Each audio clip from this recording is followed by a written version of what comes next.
Hey guys, welcome back. Today I've got a very strange project that probably about zero of you will be interested in, but maybe I'll hit somebody out there that's had the same kind of need that I've had for a long time and just never really had the thought of how I could really do this in a really cool way.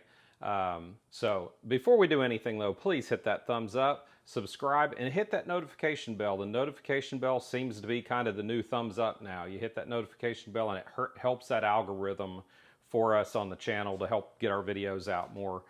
But let's get started with this project.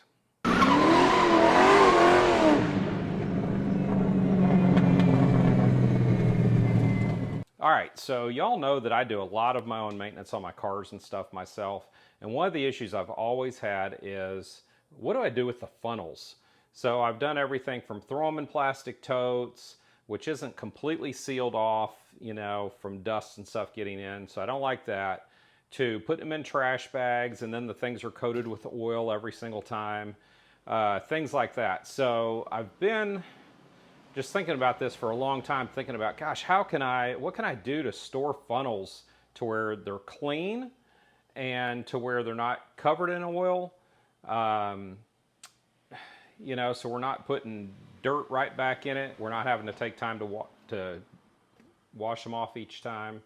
It's just really been a frustrating thing for me trying to figure out what to do. So most of my life I've put them in trash bags, and they just end up coated in oil, and it's just annoying as heck. So I got a good idea, or at least I think it's a good idea. It's not the cheapest thing in the world to do, especially today with the way prices of everything are going up. But maybe you can find some scrap somewhere to make one of these, something like that. So what I've got an idea to do is I've got some 6-inch PVC, and this was just a piece of scrap that I was able to pick up. And we're going to make us a funnel keeper. Get started. So I've already got this thing marked off for the length of the funnel. So now we just got to cut this thing off. And I'm going to use my trusty compound miter saw.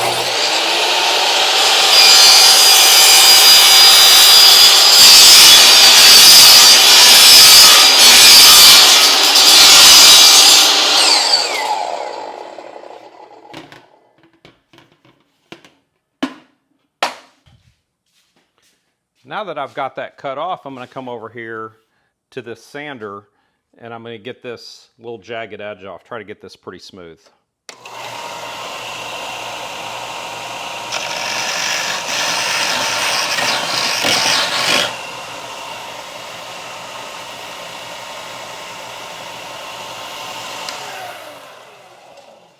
All right, so now that I got this thing very nice and flat, what I'm going to do next is I'm going to wash this thing inside out, because like I said, this thing was used and it was a piece of scrap somewhere.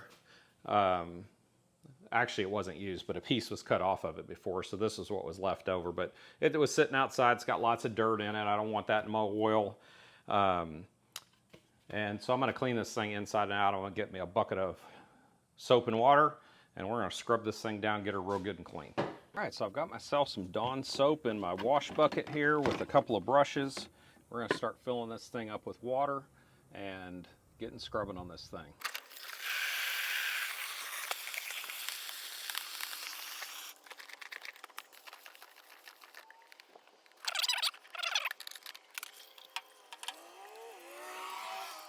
All right, so that's it. Let's head back inside to dry this off and get it assembled. All right, so I've just discovered the video quit running yet again. Thank you, iPhone, for making a product that continually lets me down. But back to what I was doing here, now that I've got the thing all together.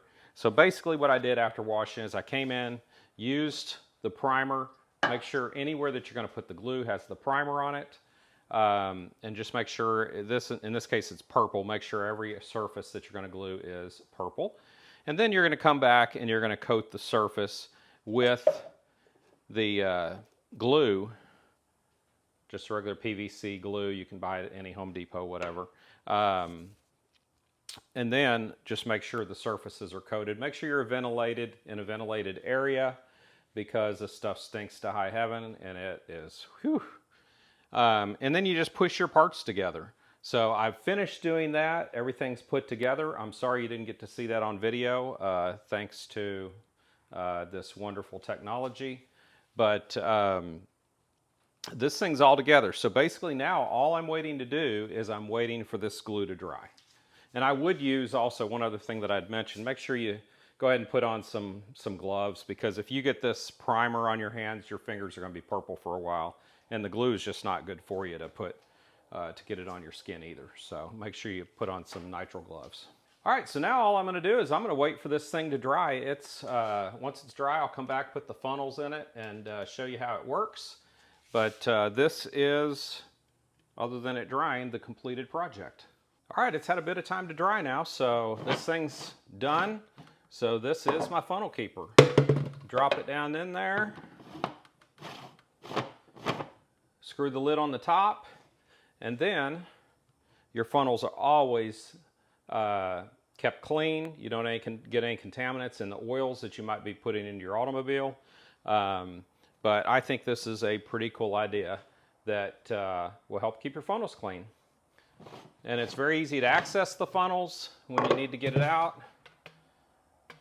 Just pull it straight out. Let me see if I can tip this so you can see better. Yeah, so there's plenty of room to get your fingers in there to get your funnels in and out.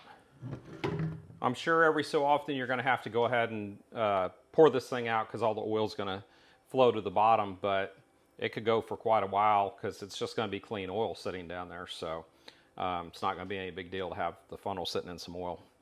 And then you can, like I said, make these any length that you want to, you know, for whatever size funnels that you're trying to keep clean.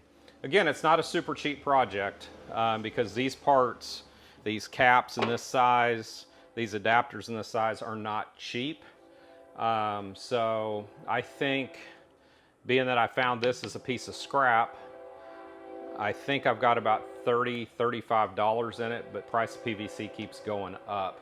But for me, it's going to keep my funnels nice and clean. $35 to me is much cheaper than putting some kind of contaminants in your engine.